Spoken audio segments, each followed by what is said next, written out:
Hello everyone and welcome back to Let's Play Blaster Master Boy. In the last where we continued through the game and got through most of period 6 because it's only 2 levels long, and now we're at the boss here. This is a bad boss, but not in the way of being actively difficult like the previous 2 have been and the next 2 can be. What makes this one so annoying is that it just takes forever if you do the strategy I use. You see, these arrow blocks surrounding the entire room, when you get in line with them, they move towards you and act as a hazard that can bump into you and take a lot of your health pretty quickly. Doing that on one row or column is bad enough, but if you move too willy-nilly, you can activate just about every single row and column in the room, and it just becomes a complete mess to try and navigate without being hit. In fact, I think it'd be almost impossible in some cases. So the base strategy here is to stay in one of the corners and use the One Direction bombs. Because this boss moves in the same set pattern. It moves in a plus sign around the room. From right to center to top to center to left to center to center to bottom. So we can just speed that up in post and get through that fight pretty quickly by just making that exact action, and then the boss is dead and we can go on to period 7. If you actively move into the center, I'd say that might actually be the hardest boss in the game. But if you just stay in the corners and take your time, it's not that bad. That didn't take too long even without fast forwarding. I want to say that took maybe another 2 or 3 minutes. I just didn't want to have like a 30-minute part amongst 2 other roughly 20-minute parts. So, oh well. Period 7's another case of pretty short world because the boss at the end is another hard one like the previous one can be. But unlike the previous one, there's no real way to make it easier, and it's also just a kind of long fight. In fact, I think I fast-forwarded most of the boss fights in this part because they're just weird time sinks compared to the prior bosses. And I didn't want to have a 4th video that was like 12 minutes long. I don't usually like doing that. I like to have my parts be relatively equal in time, unless there's literally nothing else I can do at that point. Additionally, this is probably where you're going to start finding and using the spike shoes a lot more regularly, as the spikes are basically in every level of the game moving forward, if memory serves. And if not, they're at least common enough that you're going to be finding them. And it's around now, as long as you've been good about exploring and entering a lot of sub-areas early on and grabbing a lot of them, that you should probably just stop going in the sub-areas for items. As the most you can find that's going to be super useful there is probably going to be a shield or a lamp, and to be frank, I don't need any more of those because I have enough of a stock up. But then now we're on to the period 7 boss already. This is a giant poker chip. It moves around all cutesy-like, but occasionally, and it's its main attack, it will just get absolutely gigantic, taking up about, it's probably a 1/4 of the size of the room. And something I'm not sure about here is whether or not shooting it while it's large actively does damage, because if you shoot at its center while it's large, it does come out of that flashing, but that could just be the fact that you hit it on the first frame of it being small again. I'd say to do it just in case it actually does speed it up, because this fight has a lot of health and takes a while compared to some of the other ones. Is it as hard as some of the other ones? No, in fact, I'd say this boss and the previous one, if you use the right strategy on that last one at least, are the easiest bosses in the latter half of the game. But they're still just pains. Don't like them. But that's period 7 done. Not a very long world. And thus we're on to period 8, which Mario logic would dictate is the final world, but no, there's 9 periods in the game. Kind of a weird number in my eyes. I'd say you either go for 8 or go to 10. 9's just kind of odd. Unless it's like a bonus world kind of thing, like Mario's had World 9 since Lost Levels, I guess.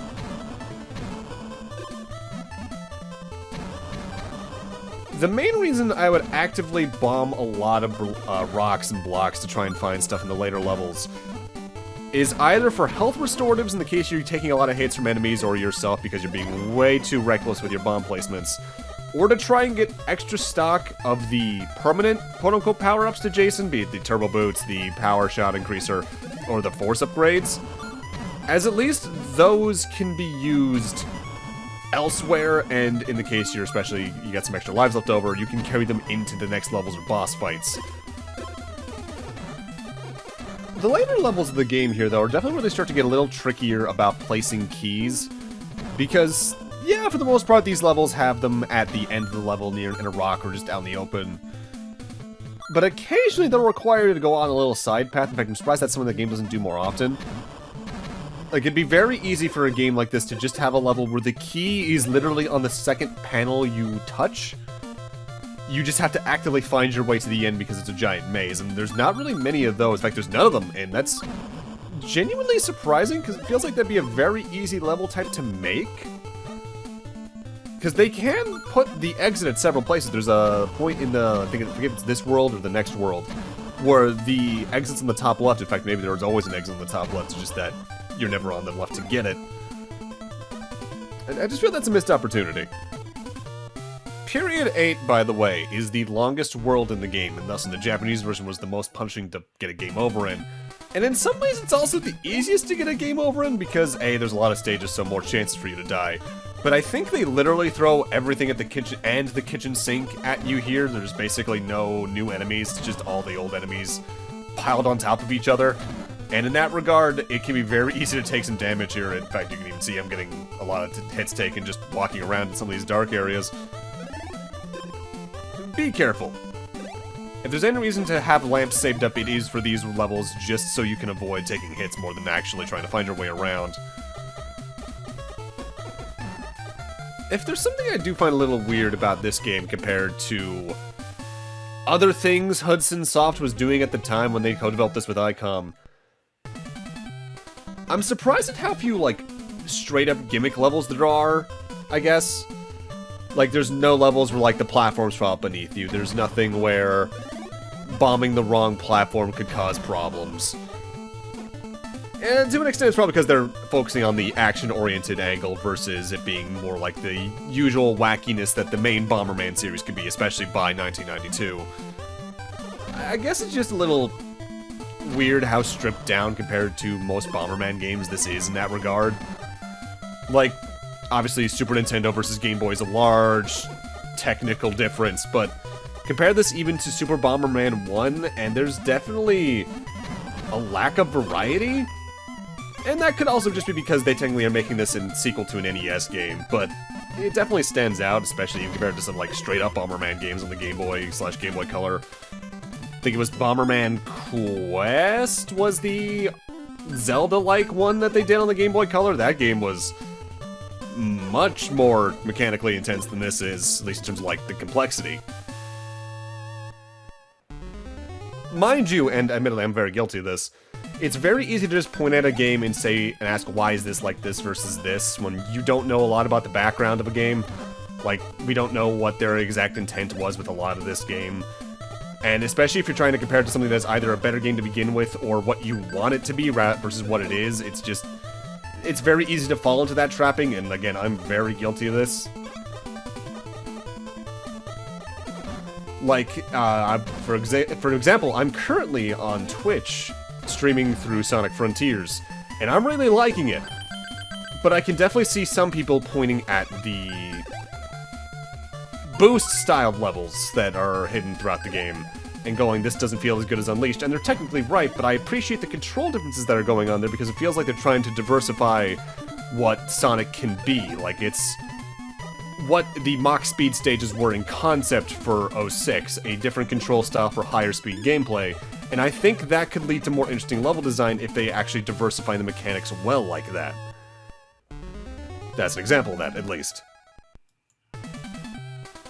If there's anything I really do like about Period 8, though, despite its length, I think it's probably the best world in the game when it comes to using literally everything you have.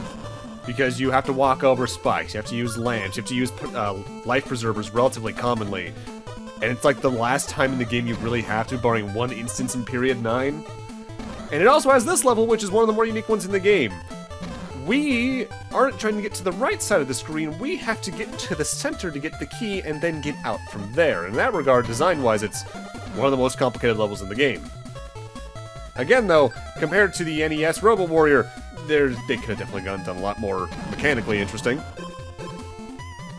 The shield really is absurd in this game, though, because it lasts really long and you can just literally plow through enemies with it. When I first played the game, I thought it was based on the amount of hits it took. But no, I believe, like with the life preservers, it is entirely time-based, so if you know the level design, or if you've died and have gained a shield that you already knew was there, you can just plow through with no fear because it lasts long enough. And I at least appreciate it flashing before it wears off, because some games don't do that with their temporary power-up shields like that, and it's annoying. If anything, that's a problem I've had with the Starman in Mario games for a while. Was for years, for generations, it just didn't really tell you when it was about to wear off unless you memorized the timing. But eventually in, like, the new Mario games, they did add that little, like, jingle when it's about to wear off, plus it started, like, literally fading on Mario. I appreciate it when they update stuff with quality of life like that so you don't just end up trapping yourself. With that, now we're at the Period 8 boss. A bunch of security robots look suspiciously like our starting form, I should note, in Robo Warrior's story, particularly in the Japanese version, you're not human, you're a robot sent down to destroy and defend stuff. So, either we're getting copied, or we're just fighting against the things that created us. This boss fight, though, is literally just a mob of enemies. They have about 3 or 4 spawned at a time. Whenever you destroy one, another one will pop out of the capsules. The boss ends when you've destroyed them all. So since it's just the same thing over and over again, let's just speed this up a little bit. My best advice for this, try to go after only one at a time, and use the fact they place bombs to your own advantage because it allows you to wall them in. Also, use the capsules to your advantage, as that means you can just kind of get them trapped between a rock and a hard place. It's not hard, it's just not time sensitive, it's just kind of a time investment compared to some of the other bosses, but I at least appreciated having a sort of a visible health bar because there's only a certain amount of them that can spawn in. Honestly, some of my problems with the bosses in this game could be solved if they just had an active visible health bar, because that at least gives me some modicum of feedback about how well I'm doing with the amount of damage I've taken. Enough time, and all your clones should die. When there starts to be less of them, I also recommend getting closer to them and try to trap them in between your bombs and theirs, as they start to just be able to track onto you more easily, completely ignoring where castles used to be. But now we're in the final period of the game, Period 9. And there's nothing really special about this one besides it playing a bit more of where it likes to place keys. For instance, if you want to get to the exit, you need to take the top route there. But to get to the key, we need to go across this giant ocean of spikes. Now, I've mentioned several times before that when you die in this game, all you lose is one of each of the power-ups on the bottom right of the pause screen. What I haven't mentioned is how they treat that when you get a game over, I believe. When you get a game over in this game, what another game would probably do is take away literally everything you have. In this game, you only still lose one of each of the power-ups on the bottom right when you get a game over. Here in the US version, a game over really isn't that big a deal unless you're like super low on equipment, as at that point you probably are losing a full defense level or anything. In this game, it just acts like a slap on a wrist, compared to the Japanese version at least. And in that regard, it's funny to see a game this old have lives kind of be pointless.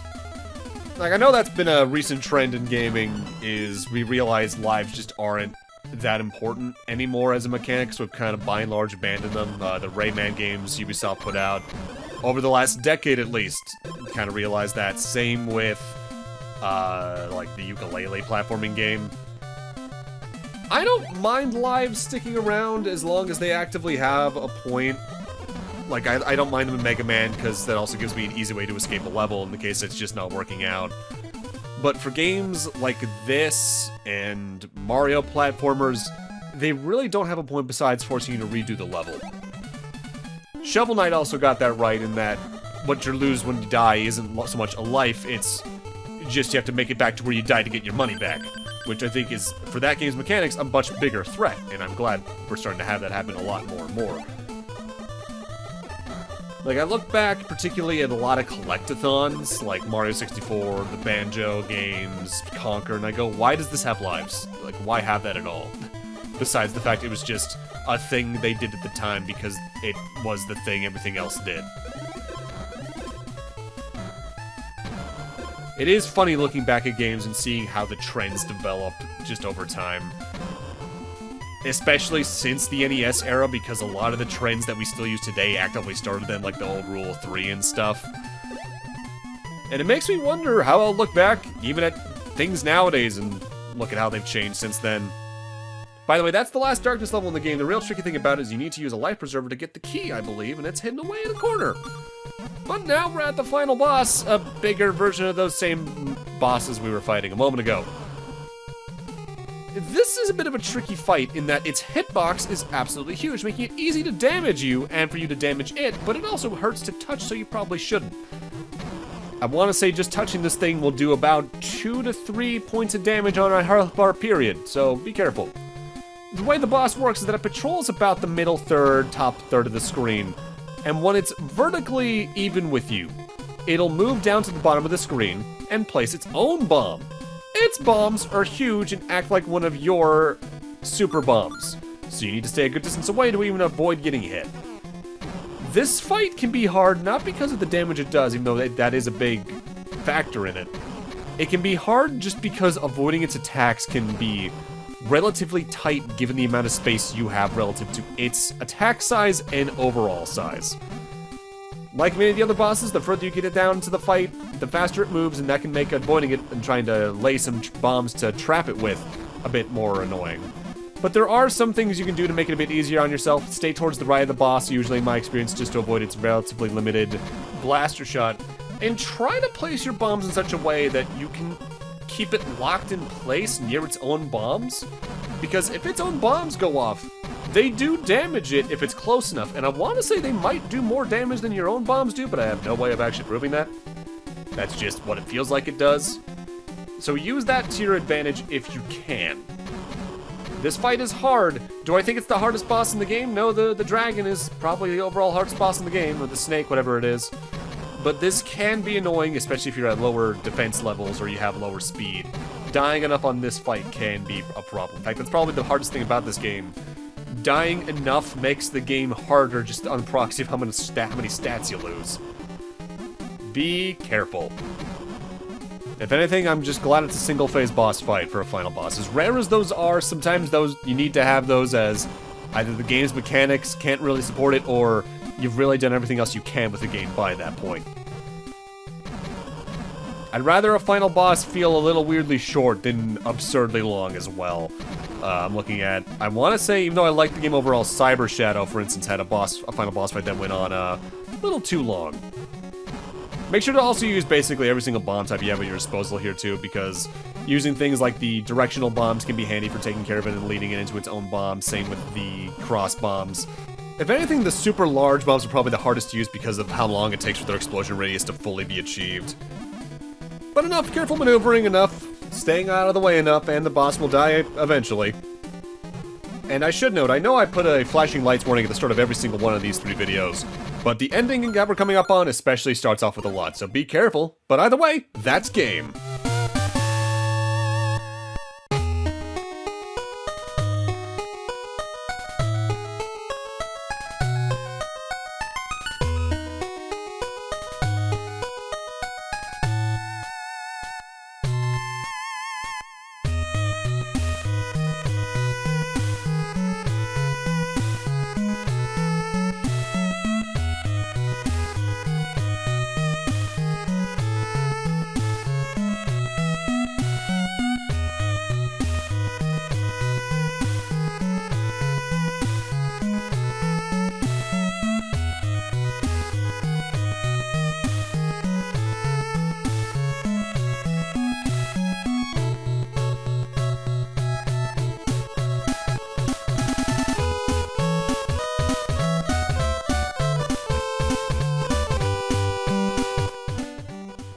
That's Blaster Master Boy.